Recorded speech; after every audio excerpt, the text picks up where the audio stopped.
Make sure the microphone's in front of you. It's on. Ready? Yeah. All right, 3, 2. The home buying bug just bit me. Did you get bitten by the home buying bug? Are you trying to buy another house in 2022? Guess what? You're not alone. Tonight, Facebook, YouTube Live, we are going to go over how to buy your next home in 2022. What's going on, guys? My name is Min Win with What's a Mortgage. Welcome to our channel. The goal of our channel is to simplify home ownership. And tonight, we're going to show you how to buy your next home in 2022. If you bought a home in 2021 or before 2021, you have tons of equity and you're thinking about using that equity to either upgrade to your next home or buy your next investment property, tonight is the show to watch. Also, if it's your first time tuning in, do me a huge favor. Hit the subscribe and notification button so you're notified every time we go live or post new content.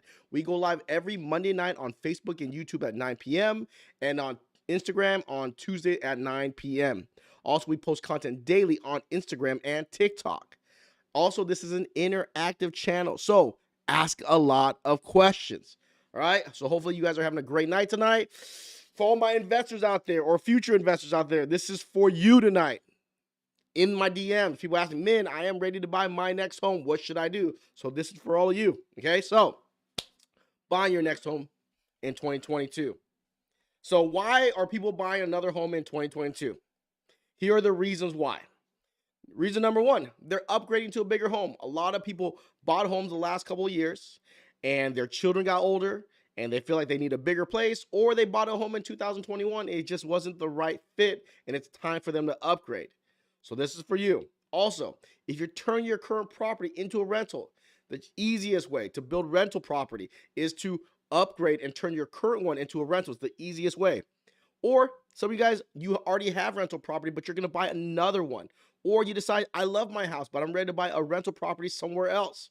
Or a lot of you guys who are looking about doing Airbnb and you're trying to figure out the hack. So for all the people who are buying homes as vacation home, this is for you as well.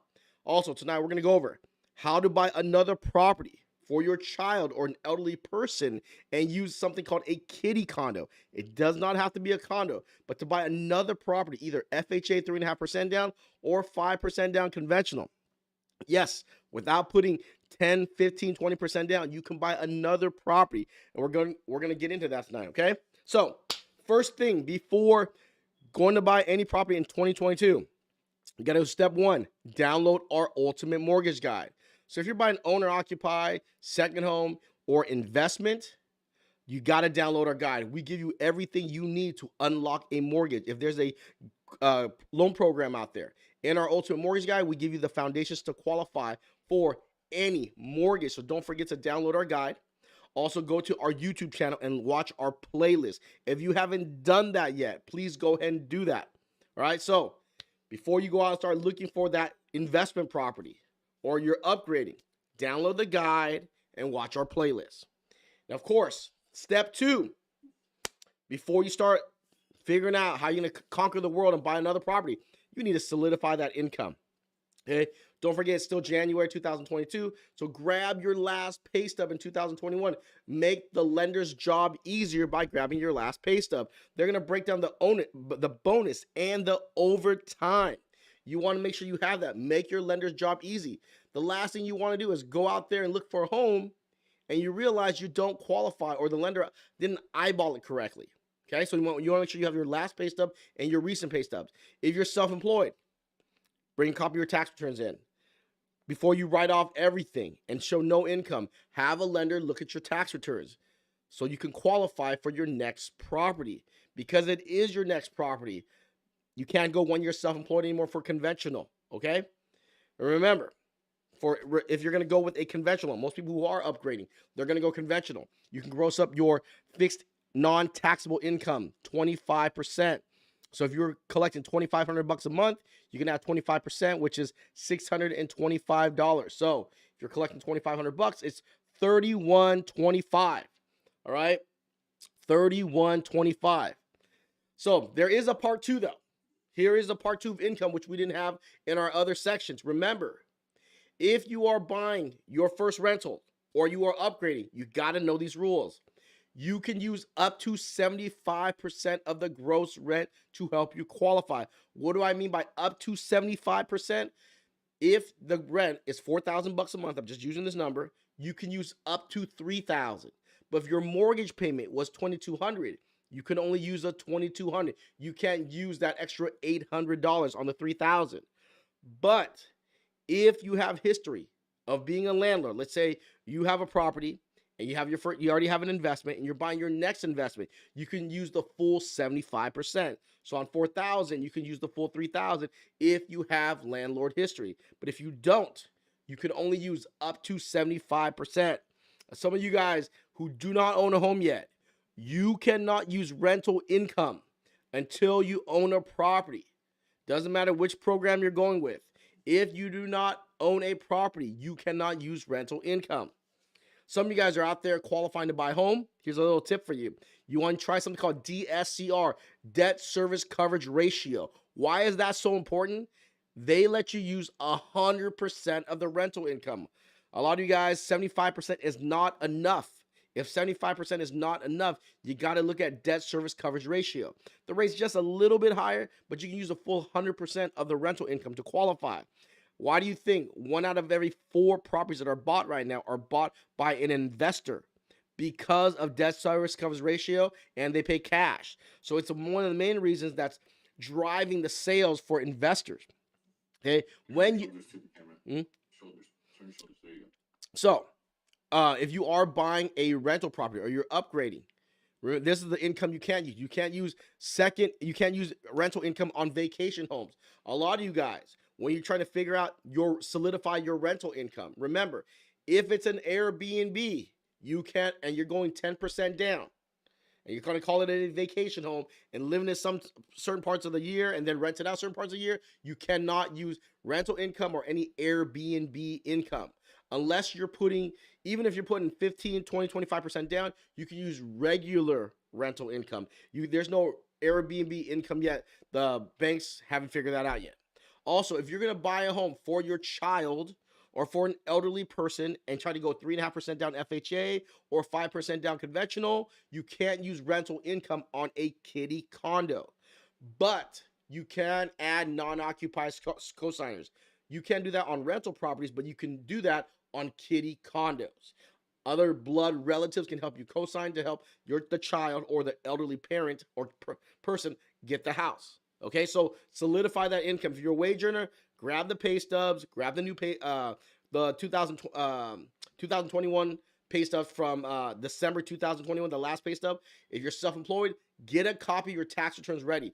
Do not deduct everything yet. Let a lender review it to make sure you qualify for your next property. It's crazy right now with interest rates shooting up. You want to double check those numbers ASAP. Okay, so once you solidify the income, the next, solidify the credit. You gotta solidify the credit. Just like all the other programs, you want to make sure you check the balance, the monthly payments, tally them up, so you can see, do you have to delete debt to qualify? A lot of you guys know interest rates have shot up. If you're buying your first home, or if you're buying your investment property and you were pre-qualified in 2021 or up until today, rates are in the 4s today. I don't know when they'll shoot back down because rates are going up. A lot of you guys do not qualify. So the best way to put yourself back in a position to buy is to eliminate debt. That's why you want to validate the income, because income's not going to change. And then you look at the credit. What debts can you pay down? Remember, for every $350 a month you pay off, it gives you $50,000 more buying power. A lot of you guys who are upgrading to your next home, rates were in the 3s, now you're in the 4s. So you might not qualify without paying off debt. You can either drop the purchase price, add a cosigner, or actually you can't add a cosigner. Actually, you can add a cosigner if you're buying an owner occupied. Okay? So be careful. If you buy an investment, you cannot add a cosigner. But you can add a cosigner if you're upgrading owner occupied. But make sure you follow these rules. But paying down debt is really big right now. If I can say today alone, I think 3 people did not qualify to buy another home. The reason why is because rates went up. And that's why it's good to know your credit in case you do got to pull the ripcord and pay off some debt. Know ahead of time what you need to do to qualify. All right? So once you do that, step 4, you budget it all. right? You take your 2-year average of your income of your self-employed, or 2-year average of your monthly gross income. You add your rental income in there, right? Like I said, up to 75%. So here's the rule of thumb. If you take the monthly gross rent, the fair market rent, subtract 25%. If that's more than the mortgage payment of your rental or the property you're upgrading to, you're fine. Okay. So if you rent it out, remember.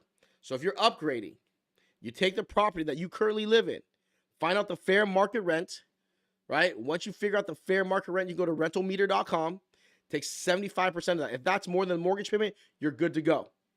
If you're buying your investment property, 75% of it, you're good to go. If you're not good to go, you might need to flip it Dscr. That's why you got to follow these steps to the T. Verify that income. Verify that credit. Put it all together. Okay? So once you do it, and this is the only time I think it's okay to go to 50% DTI, right? You take your gross income with your rent, times it by 50%. As long as you keep your debt to income ratio under that 50%, you'll be good to go. It's for those of you who want a little more conservative, because you want to also take in consideration if your tenant doesn't pay rent. Here's our DTI cheat sheet, right? You can go 40% DTI, 43, 45, 50. But I suggest you stay within that 45, 50. If you can go in that 43, great, right? That means you can weather the storm a little bit better in the 43. But it's really hard for someone to qualify with another property to stay in the 40, 43. 45 to 50 is a lot more reasonable. All right, so remember, the rule of thumb, so one last time, if you are upgrading the property that your current property that you live in now that you're going to rent out, go to rentalmeter.com or any site you want to look up what the median rent is, take 75% of that. If that's more than a mortgage payment, you're good to go. If it's not, that means your income needs to make up the difference. So if you go with a more expensive, you go with a higher mortgage payment on your new home, you might not qualify. That's why you want to make sure you talk to your lender, you have all your income docs, you get that credit ran, rates have gone up, you might need to pay down some debt so you can qualify, right? Play the numbers. Mortgages, if you're a lender or realtor out there, it's like a seesaw game, right, guys? You got to pay down debt to balance out the seesaw, balance out the DTI. This might like the touch of that, right? You got to play that seesaw game. The best way to do it, have all your documents ready. So now, how much do you need? So now you figure out your income. You figured out your budget, what it rents for. DTI, next is your down payment, right? So now we look at the Fannie Mae Matrix. Pay attention here, guys. In the Fannie Mae Matrix, if you are buying a second home, 10% down. If you are upgrading to your next property, it's going to be 5% down. Sorry, I went back a little backwards here. If you are upgrading to your next property, you're going to go 5% down. A lot of you guys ask, can I go 3? No, you cannot. Has to be 5% down. On a 2-unit, 15% down. 3 or 4 unit, 25% down. This is, you're moving in owner occupied. Okay. Second home, 10% down. I know a lot of you guys are thinking about doing that Airbnb thing, 10% down. But remember, when you do the 10% down, you cannot use rental income to help you qualify. So you have to qualify with your current mortgage and the second home. So you got to make sure you make enough to qualify. And next is investment. 15% down for a single family home. A lot of you guys think, oh, I have to go 20. I don't have that 20 or 25. You can go 15% down in case you want to turn it into an Airbnb or you need to do some upgrades. 20% down can eat up some money. So 15% down on duplex or up to 4 unit, 25% down. These are all Fannie Mae products. Remember that. Why is that important? Let me show you the Freddie Mac slide. Let's look at the Freddie Mac slide. Primary residence, 5% down. 2 unit, 15% down. But look at that 3 or 4 unit, owner occupied. 20% down. So it's 5% down cheaper than the Fannie Mae. So if you're buying a 3 unit or 4 unit, 20% down for Freddie Mac. Second home, 10% down, same thing. Investment, 15% down to a 4 unit, 25% down. Okay? Hopefully that helps you guys out. Was that important information? So now, if you plan on buying units, or you plan on buying an investment, you know what you need to have saved. Now you know how much equity you need to pull out of your current home to buy. And we're going to answer that question second. I want to pull cash out of my home, but how long do I have to wait to buy? Do I have to wait 12 months or can I buy right away? Or some of you guys have money in your retirements and you want to upgrade. Like, actually, if you're upgrade, you can't use your retirement if you already own a home. It's for only first-time home buyer. You would need money somewhere else. Sorry, I caught myself saying that. All right? But now you know how much you need to save. So once you figure it out, step 5, where are you going to draw it from? Remember, if you're using your regular bank account, you can't, and it's a non-payroll deposit.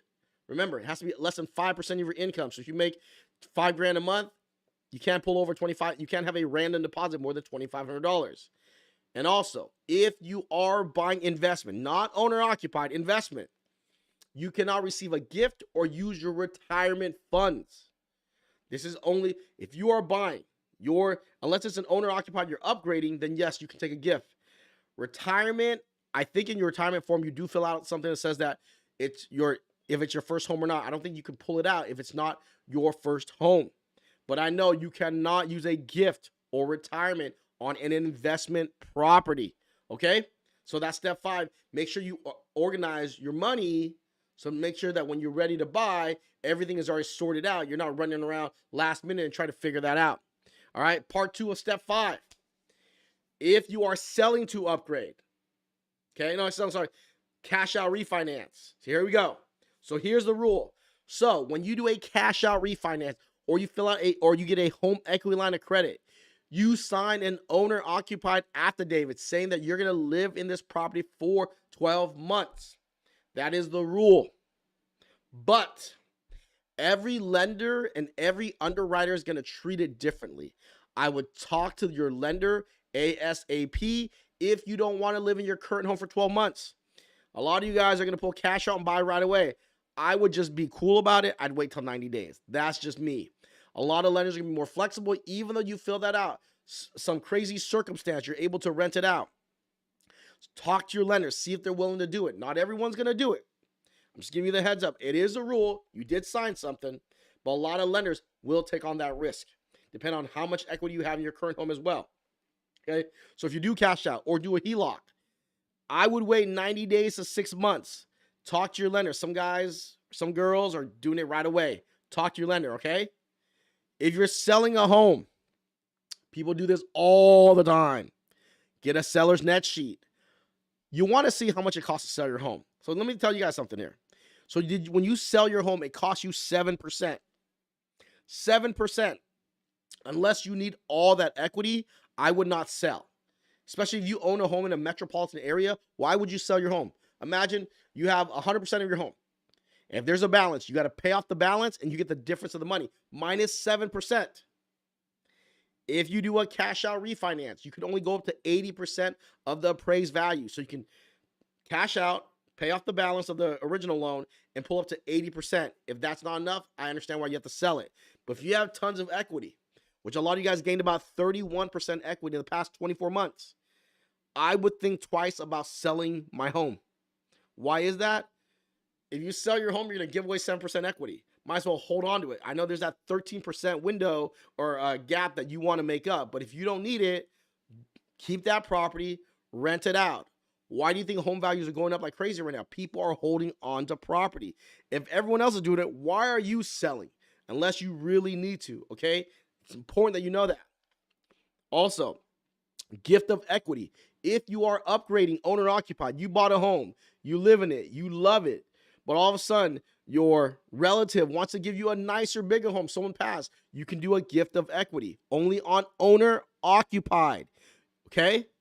If it's not owner-occupied, you want, and you're not going to do gift of equity, you can refinance the home from that in-law or that parent or that relative into your name as an investment property, but you're going to need some equity to do that. Definitely talk to your lender if you're going to do something like that. All right, so step 1, download our Ultimate Mortgage Guide. Watch our playlist to give you the keys to unlock any mortgage. Step number 2, validate that income. You want to have that income validated, especially go to Rental Meter, find out how much rent you can use, right? Once you do that, you verify your credit. You check your debt to income ratio. You figure out your budget and your down payment, and then you make sure that all the monies are ready. And then number 6, you put it all together, right?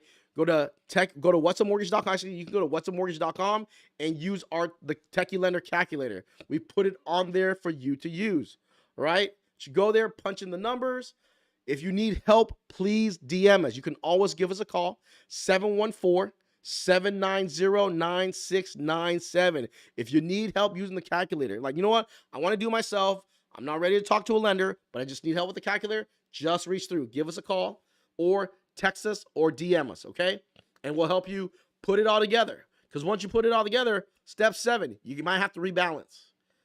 You might not have enough equity. You might need to sell the property. You might be short rental income because you can only use 75%. You might need to flip the deal, Dscr, right? Maybe drop the purchase price, bring in a bigger down payment, pay off some debt. You can't add a cosigner unless it's for an owner-occupied property that you're upgrading to. All right, so those are the 7 steps for you to prepare yourself to qualify to buy your next property in 2022. All right, guys, was this information useful? If it is, do me a huge favor. Please leave a comment, and we're about to get in some Q&A. I'm going to talk about kitty condo next and Dscr, so just start asking your questions, all right? So leave a comment below. If you are buying another property and you have a question, definitely ask, right? So leave some comments and questions here. We'll get some Q&A, but let's talk about the kitty condo. So if you own a property, owner-occupied already, and you have a child or an elderly family member who needs a home, who cannot qualify themselves, you can help them buy it, and you can go 3.5% down FHA or 5% down conventional. You will be the co-borrower on that loan, and they will be the main borrower. And as the main borrower, yes, they will need credit, but if you make enough money, you can qualify for them. Also, in a kitty condo, since it's more blood relatives, you can use blood relatives to help you co-sign.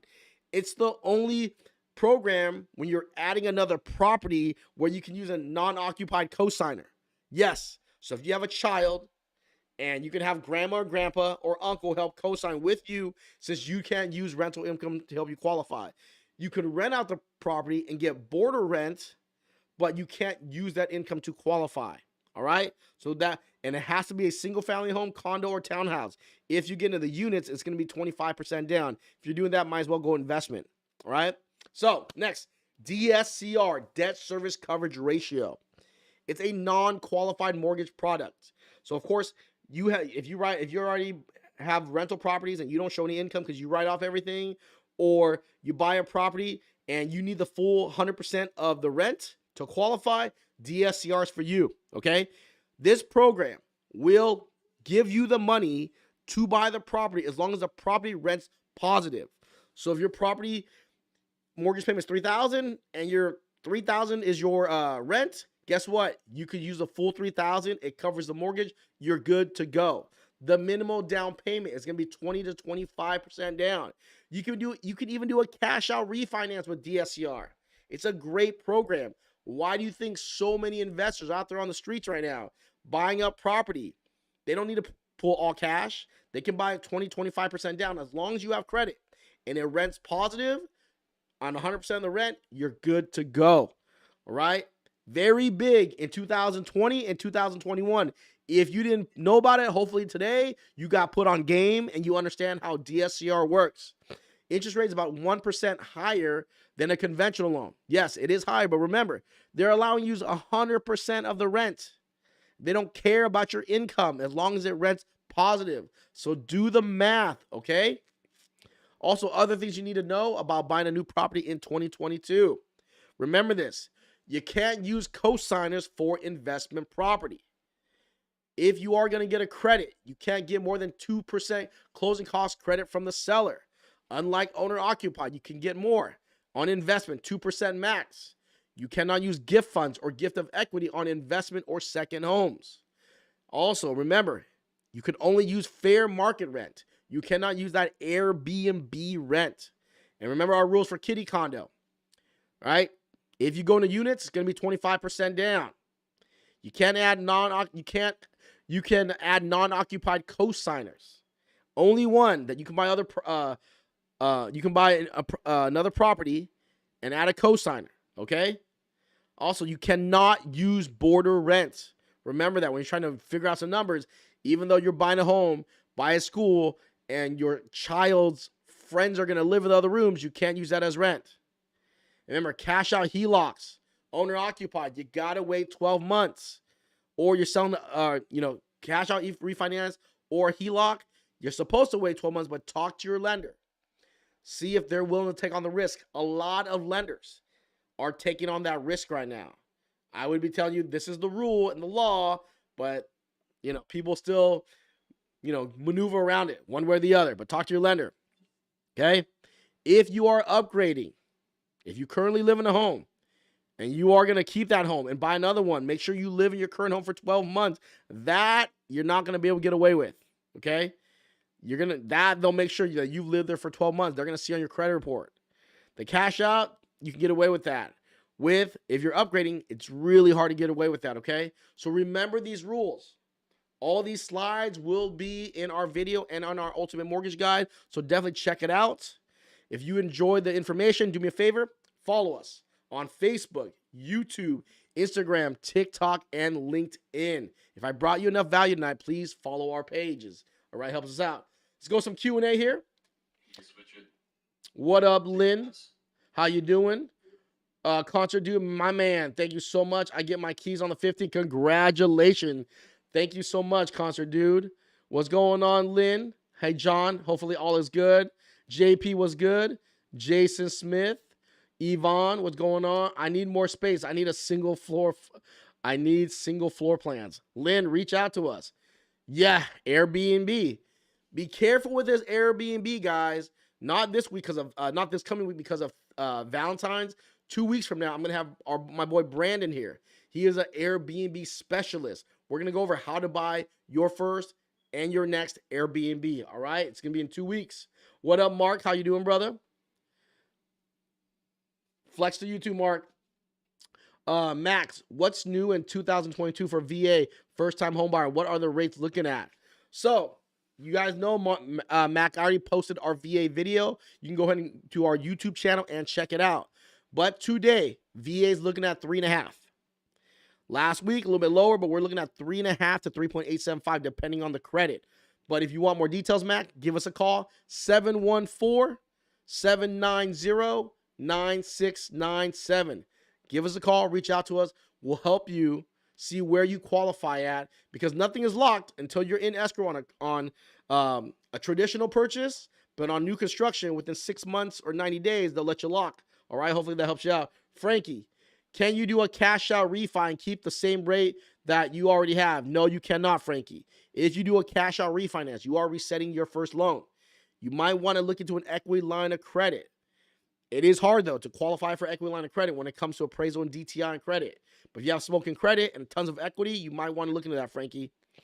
Also, just to let you guys know, when you do an equity line of credit, the chances that people pay off that equity line of credit is very slim when the loan amount is under $50,000. So be careful. Everyone thank you so much, Vincent. I really appreciate that. Everyone you say is important to me. Thank you so much, Vincent. I really appreciate you.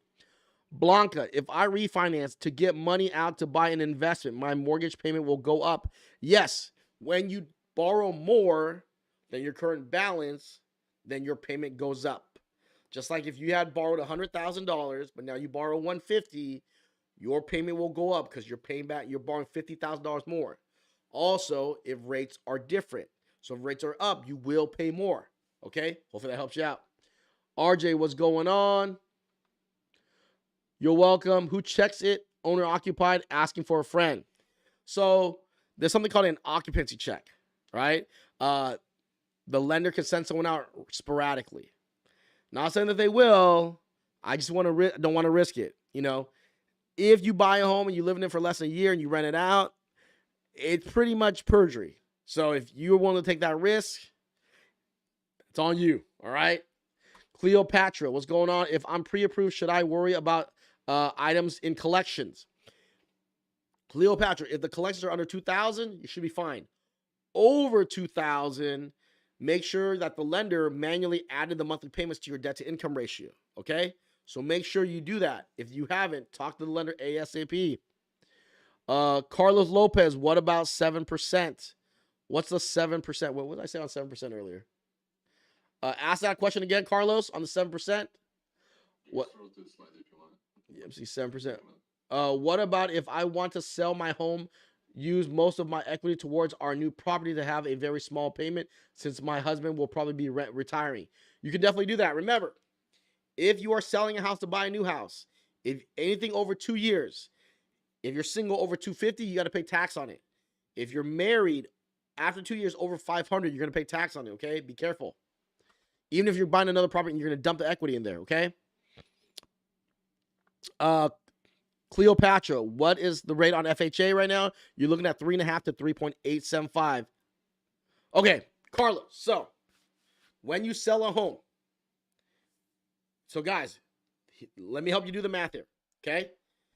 So let's just use $100,000 to make my life easy. So when you sell a home on a $100,000 home, it will cost you $7,000 to sell your house. That's real estate commission, title and escrow, transfer taxes, 7%. Okay, so that's 7%. Let's say on that $100,000 home, you got a $50,000 balance on it. You got to pay that $50,000 off, and the difference, you can take it to buy your new home. Okay? So if you do that, you can go ahead and buy your new home, sell, upgrade. But the difference is $13,000. So like if you don't sell your home, right? Let's say you decide I'm not gonna sell my home. You don't have to pay that 7%. The 7%. That extra 6%, you might not be able to use it to buy your home. Remember, when you buy a home, when you do a cash out refinance, you can go up to 80% of the appraised value. Okay, so on $100,000, you can go up to 80 grand, right?